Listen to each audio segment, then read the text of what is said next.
Kigali, la capitale économique rwandaise, accueille du 12 au 15 février l'Assemblée générale annuelle de la FANAF, qui est la Fédération des sociétés d'assurance de droit national africain. Plus de 1000 participants venus de 196 sociétés membres et de tous les pays sont attendus à cette grande messe. À quelques heures de cette rencontre continentale, comment se passent les préparatifs? Éléments de réponse avec notre équipe de reportage sur place.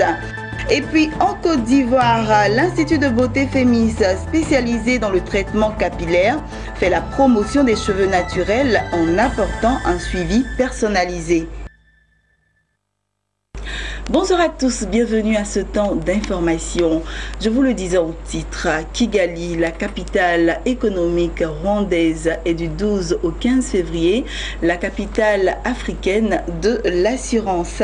La ville aux 1000 collines accueille la 42e Assemblée générale annuelle de la FANAF, qui est la Fédération des sociétés d'assurance de droit national africaine.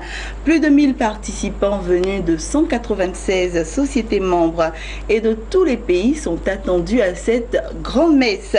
L'assurance africaine à l'épreuve des disruptions, c'est autour de ce thème central que les acteurs de la chaîne des valeurs du secteur de l'assurance de la zone CIMA vont réfléchir. À quelques heures de cette rencontre continentale, les préparatifs vont bon train, nous disent Jean-Charles Sibaï et Sorochelina. Effectivement, Marie-Josée, Kigali, la capitale du Rwanda, sera 4 jours durant la capitale africaine de l'industrie des assurances. Et c'est ici, derrière moi, le Glamour Convention Center, le centre de conférence de Kigali, haut lieu d'échange et de réflexion qui va accueillir cette 42e Assemblée générale annuelle de la FANAF, la Fédération des sociétés d'assurance de droit national africaine. Il faut dire que Kigali, la ville aux 1000 collines, n'est pas sa première organisation d'une telle rencontre. Elle a déjà accueilli ses assises par 2 fois. Elle a organisé encore récemment les assises de l'Organisation africaine des assurances. C'est donc une ville des 1000 collines expérimentée qui promet une organisation parfaite pour cette 42e Assemblée générale de la FANAF. Il faut dire que le thème choisi est fort à propos. Les organisateurs sont partis d'une réalité. La nouvelle réalité des assurances en Afrique, c'est la démographie qui ne cesse de grossir, c'est la montée en puissance de la classe moyenne, c'est la digitalisation croissante en Afrique, la digitalisation croissante de l'économie africaine, c'est les nouveaux risques également et de nouveaux acteurs, autant de réalités qui font dire ici aux assureurs qu'on parlera des disruptions, d'où le thème de cette 42e Assemblée générale, l'assurance africaine à l'épreuve de la disruption. Les grands enjeux sont là. Nous savons que le monde évolue à une vitesse, je dirais même électronique aujourd'hui, où nous sommes appelés à nous pencher un peu sur les dysfonctionnements de tous les systèmes de nos opérations d'assurance. Nous sentons que nous sommes quand même des investisseurs institutionnels et que nous sommes au cœur d'une dynamique pour le développement de nos sociétés.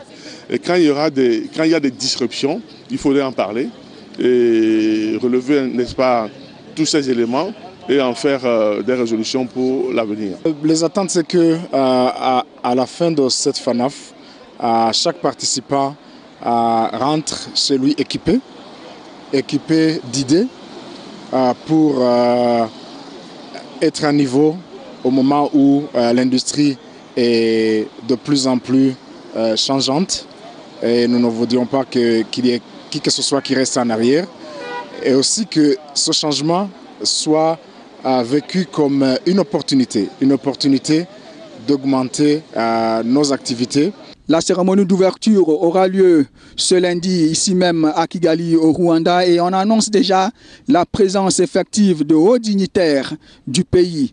En tout cas, ces 4 jours seront des moments d'intense réflexion à 1500 mètres d'altitude. C'était Jean-Charles Sibaï et Jean-Paul Sorochelina depuis Kigali pour Business 24 Africa. Restons toujours à Kigali, jour J-1 pour la 42e Assemblée Générale annuelle de la FANAF. C'est une tradition, le comité d'organisation invite les délégués à une marche de santé. Cette année, les participants s'y sont donnés à cœur joie dans les magnifiques rues de Kigali, la ville la plus propre d'Afrique. C'est une tradition au niveau de la FANAF. Le métier d'assureur que nous faisons est tellement délicat qu'il faut régulièrement observer son état de santé. Et c'est une occasion de retrouvailles entre tous les membres, le comité d'organisation, les membres qui viennent de tous les horizons du monde pour faire une marche, donc découvrir les artères, remettre les énergies en place pour pouvoir commencer les travaux. C'est juste pour montrer aux gens qu'il ne faut pas toujours rester au bureau, qu'il faut aussi bouger, qu'il faut travailler. Il faut qu'on ait une bonne santé pour éviter de payer les grosses primes, voilà, d'avoir une bonne santé, quoi. Marcher, c'est pouvoir prolonger la durée de vie. Et comme je suis un assureur vie, je préconise que la marche soit étendue à toute la nation. Nous sommes au Rwanda.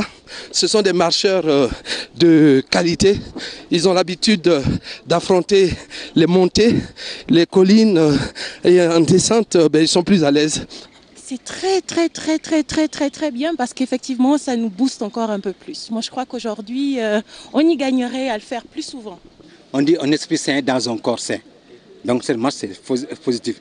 Avec Rwanda, avec ces 1000 collines là, ça nous fait du bien aussi. Ça fait bouger les muscles, mais c'est fatigant, mais quand même c'est très intéressant. Ah, ça c'est une super idée, c'est génial. Elle est très bien. Je souhaite que les villes africaines soient aussi propres que Kigali. Kigali? Je suis amoureuse. En Côte d'Ivoire à présent, pour se faire belle, les femmes ont très souvent recours par ignorance à des produits défrisants, des colorations et décolorations précoces, abusifs et mal appliqués, ce qui n'est pas sans conséquence pour leurs cheveux. Face à cela, certains centres de beauté privilégient de plus en plus la santé des cheveux. C'est le cas de l'Institut de beauté Fémis. Notre équipe de reportage est allée à la découverte de ce centre de beauté. Suivons le reportage de Max Soubi et Sorochelina. Se coiffer, ce n'est pas que se rendre belle, c'est privilégier avant tout la santé des cheveux et du cuir chevelu. Voici le mode opératoire de l'Institut de beauté Fémis. Ce centre de beauté a décidé de mettre la santé au cœur de son activité. Face aux traits serrés très fréquentes, aux traitements et coiffures inadaptés exerçant des pressions sur les cheveux et aux mèches qui au contact de la peau entraînent des problèmes de démangeaison et d'irritation chez certaines femmes, l'Institut Fémis propose des applications de soins capillaires basés sur la santé des cheveux. Et pour assurer la gestion optimale de ce programme de santé, l'Institut de beauté est en collaboration avec le laboratoire de galénique de l'UFR des sciences pharmaceutiques de l'Université Félix Houphouët-Boigny d'Abidjan. La spécificité de Fémis, c'est que d'abord, nous faisons un coaching personnalisé basé essentiellement sur la santé du cuir chevelu et du cheveu. Nous avons constaté que partout à Abidjan, vous voyez malheureusement des personnes qui ont des dégarnissements au niveau de la lisière, dû à des mauvaises pratiques, dû à une utilisation de mauvais produits, voilà. On va dire des défrisages abusifs, des tresses, des tissages qui sont mal faits. Donc tout cela justement conduit à des alopécies de traction et tout. Donc nous voulons, on va dire, rappeler aux dames que ce qui prime, ce qui est important, ce n'est pas tant la coiffure, mais c'est d'abord d'avoir un bon état au niveau de son cuir chevelu, qui suppose aussi un bon cheveu et avec lequel on peut se coiffer tout le temps. L'Institut de beauté Fémis, pour assurer la bonne gestion du volet santé, a également recours à la digitalisation. Fémis s'est doté d'un logiciel permettant de gérer avec facilité et sécurité les ressources humaines, matérielles et logicielles. Le choix de la digitalisation pour pouvoir sécuriser, on va dire, les clientes. Ce que nous leur offrons, c'est d'abord la possibilité d'avoir, on va dire, d'être belle, mais de ne pas perdre leur potentiel santé. C'est-à-dire c'est leur potentiel santé qui leur permet d'être belles de façon durable. Voilà, ça c'est très important. Et la digitalisation aide à cela en ce sens où quand une cliente arrive, vous savez au jour le jour ce qu'elle a subi comme prestation, quels sont éventuellement les retours que vous avez sur les prestations qu'elle a subies et vous savez avoir une traçabilité de tous les actes qui ont été posés sur une cliente. Comme le fait déjà Fémise, il appartient au centre de beauté de suivre ce genre d'exemple basé sur la santé. Même si la beauté fait rêver, la santé, elle, n'a pas de prix. Le Lions Club de Soubry, c'est dans la région de la Nawa, a fait don de 50 tables bancs et d'une tonne de ciment à l'EPP Koda 1 dans la sous-préfecture de Lilio. Cette action s'est faite en présence des autorités régionales et éducatives, des membres du Lions Club et de toute la communauté villageoise. Un reportage de notre correspondant sur place, Abel Kwao, commenté par Lawani Babatunde.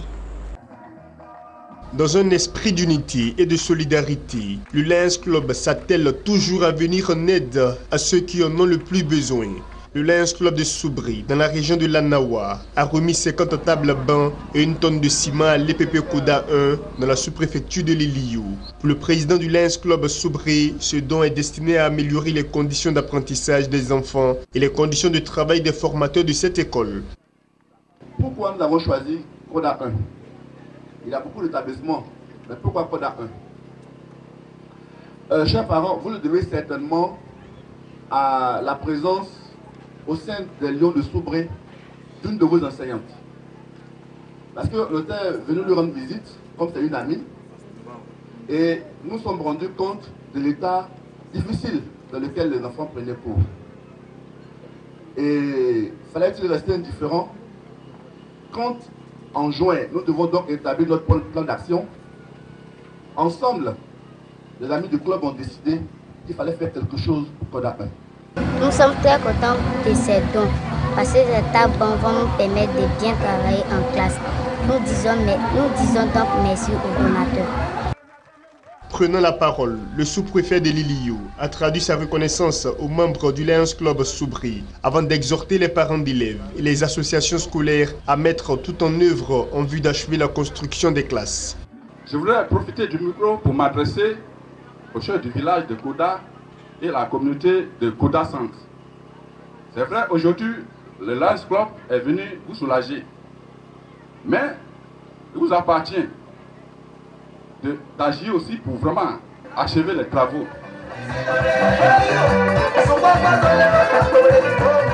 Le Lions Club est un club service international composé de plus d'1 million de personnes à travers le monde. Le Lions Club lutte depuis près de 100 ans maintenant pour faire reculer la misère et la pauvreté. On se rend pour terminer au Kenya, cette fois-ci en bref et en images. La réduction des impôts aux États-Unis pourrait avoir un impact positif sur le montant des fonds transférés par les Kenyans de la diaspora vers leur pays, selon un rapport du Capital Market Authority, le régulateur kenyan des marchés financiers. Cette tendance, si elle se confirme dans les prochains mois, devrait donner un nouveau souffle à l'économie du Kenya et augmenter la part déjà importante de la diaspora dans le produit intérieur brut du pays. Et c'est ici que nous refermons ce journal. J'ai été très heureuse de vous l'avoir présenté. Je vous souhaite une bonne suite de programme sur Business 24 Africa.